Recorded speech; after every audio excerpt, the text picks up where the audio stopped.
I made this dress for an evening party and I thought to share with you guys the cutting and the sewing process. This is a front twisted dress and I used a sequin fabric for it. If this is something you'd like to know more about, please keep on watching and let's get started.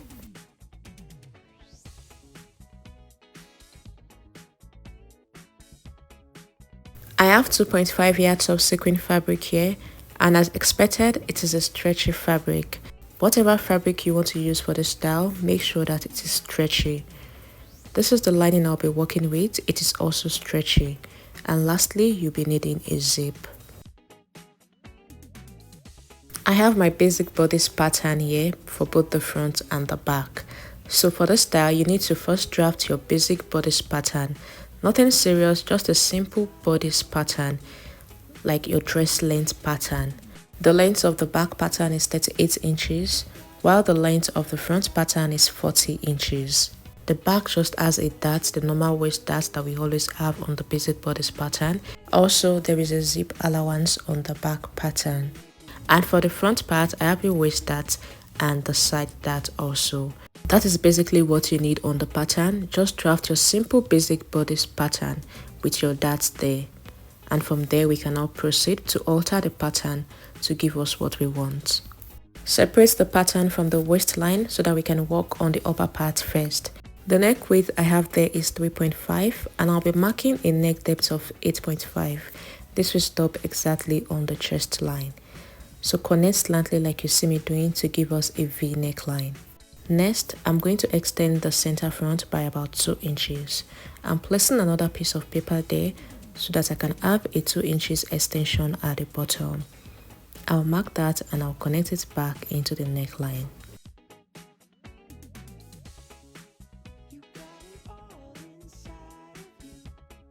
The next step is to tighten the neckline. I'll tighten the neckline so that it doesn't cape.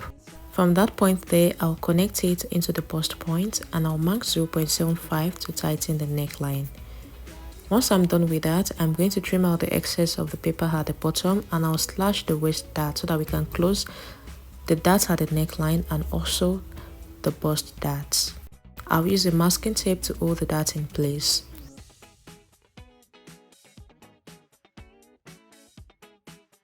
Once I'm done with that, I'll remark the neckline and I'll cut out the darts at the waistline.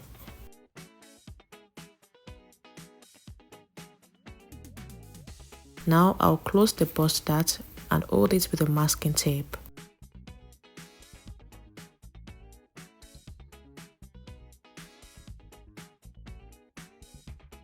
I'll trim out the excess paper we have along the neckline, and the next thing I'm going to do is to get slash lines on the pattern. I tried creating one slash line from the bust point there all the way to the end of the pattern, but after slashing I realized that it didn't give any effect at all. It's still the same that space we have already there that we still have. So I tried it from the side there all the way to the end of the paper, and after slashing that up, it gave me exactly what I wanted. Now I'm going to put another piece of paper underneath this pattern so that we can spread it on the new piece of paper and use a glue or a masking tape to hold it in place. So just spread as much as you want. I didn't measure what I have here, I only spread it on the new piece of paper.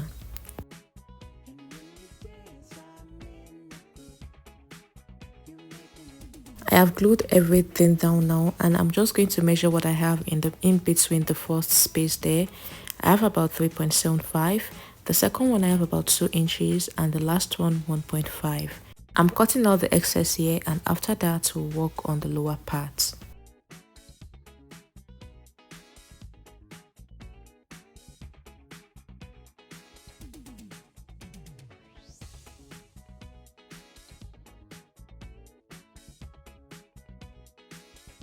Now to the lower part, the first thing I'm going to do is to mark a line from the center front to the end of the dart. So that you don't get confused on the sides of the pattern, I'm going to label this part the center front and this other part the side front. Next, mark a line from the center front to the end of the dart. After that, I'm going to use my marker to make the line at the hip line visible. From the hip line, I'll come down to 4 inches. Mark your 4 inches and you're going to use your curved ruler to extend that line from the dart line all the way to the 4 inches mark. I'll slash through from the line at the top so that we can close the dart there. I'm just going to stop at the point where the dart stopped and I'll close the dart there. I'll use a masking tape to hold the dart in place. From the 4 inches mark there, I'll go up and mark 2 1/4, and from that point also I'll mark another 2 1/4. This is just for us to get slash lines on the pattern. I'll connect it from that point to the center front at the top.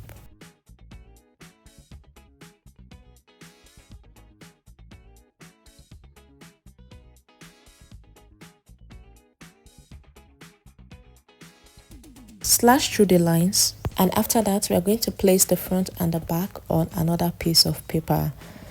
This is a fresh piece of paper. I was going to use another color of paper so that it can be more visible and clearer, but I only have white paper at the moment, so I'm just going to use it like that. Get another piece of paper and you're going to place the upper part first on the pattern. You're going to mark the waistline along the upper parts. Once you are done with that, use your glue or you can hold the pattern with your masking tape. Just use something to hold it on the new piece of paper. Make sure that the center front of the upper part aligns with the center front of the lower part. Align it like that and make sure that it is facing upwards, like both patterns are facing each other, just the same way I'm doing mine. Another thing I realized there when I was making mine is that I made the lower part overlap on the upper part, which is not supposed to be. Don't make it overlap. They can meet together but not overlap. So make sure that the lower part does not overlap on the upper part. They can meet but not overlap. Now, after holding the pattern down with a masking tape, I'm going to trim out all the excess along the new piece of paper. After cutting out, this is what you should have. So now I'm going to cut this one on my fabric. I'm going to cut 2 of this on my fabric. I've folded my fabric into 2 and I've pinned the pattern on the fabric. I'm cutting the 2 at once, that is why I folded my fabric into 2. So now I'm only adding 1/2 inch allowance all around the pattern, but when you're making yours, please add at least 1 inch allowance along the side. I added 1/2 inch allowance to mine, and by the time I was done sewing, I realized that it was a bit tight. Before I continue with what I'm saying, please make sure to notch the waistline there at the center front. Notch it before you remove your pattern. When you are making yours, I would advise that you add 1 inch to 1.5 inches for the allowance. Another thing I realized is that the length of the dress became a bit shorter than I expected. If you want it to be a bit longer, you can add to your normal length. So assuming your normal dress length, your short dress length is 40, you can make this pattern 44 inches. I have taken out the pattern here, and this is what the dress will look like by the time we are done sewing. I have also cut out my lining piece here, so I'm just going to use the lining to turn the main fabric. You're going to turn it along the center front and the bottom of the dress. So just place your lining on the main fabric, right side facing each other. Go ahead and sew along the center front and the bottom of the dress.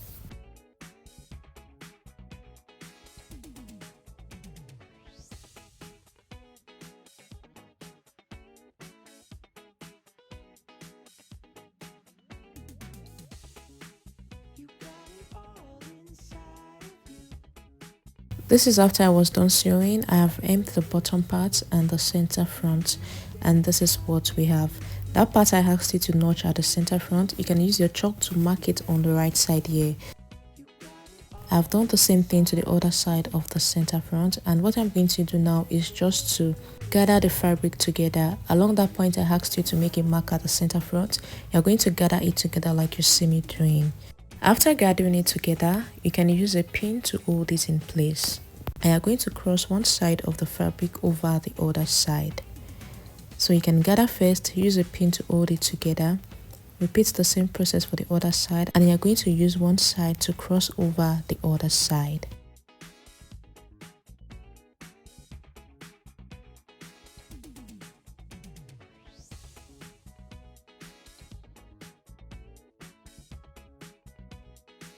After crossing it over to get the twisted effect in front, you're going to arrange it properly and turn it to the wrong side so that we can stitch along the waistline.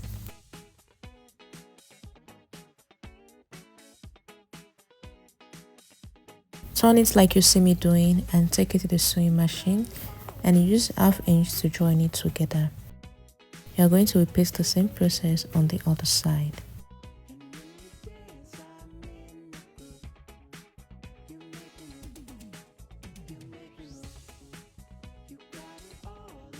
Make sure to stitch closely so that the only space you have after stitching is the part that is twisted. Once you are done with the waistline, you can now stitch along the bottom part also. You can close the center front, but first stitch the waistline before closing the center front. This is after I was done stitching and you can see what we have. So this is what the dress is looking like at the moment. We're going to set this one aside so that we can work on the back piece. I have placed the back pattern on the fabric and I'm just going to cut out while adding all the necessary allowance.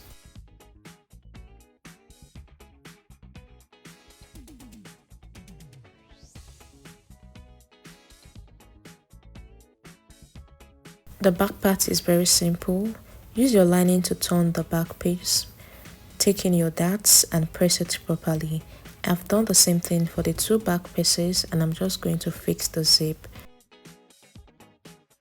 This is after I was done fixing the zip and this is what we have. The next step is to join the front and the back piece together. So now I'm going to join along the side and at the shoulder. So pin your fabric together, pin both the front and the back together.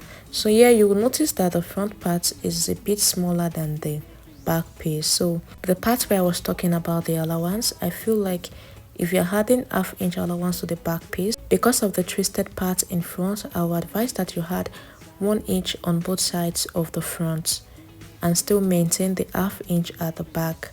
This simply means that the allowance you are going to add to the front part should be more than the back. That is basically what I'm trying to say. The allowance you should add when you are transferring your pattern to fabric for the front part should be more than the back piece. I'll take mine to the sewing machine now and join it together.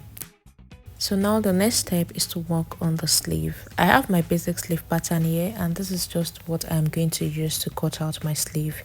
If you don't know how to draft a basic sleeve pattern, I have a tutorial on my channel for that. I'll put the link in the description box. So now I'm taking out my sleeve pattern and I'm going to trim out the front armhole.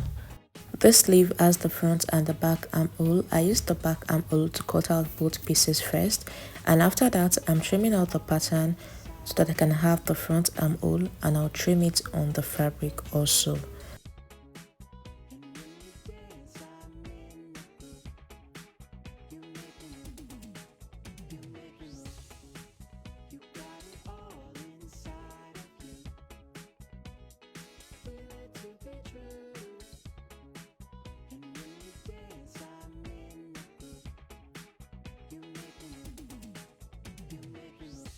So basically what I did to the main fabric, I'm going to repeat the same thing on my lining piece.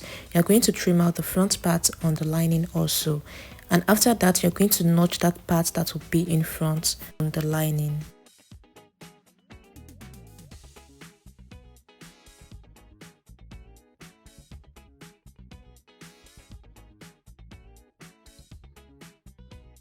Place the lining on the sleeve, right side facing each other. Go ahead and stitch the bottom part and the sides.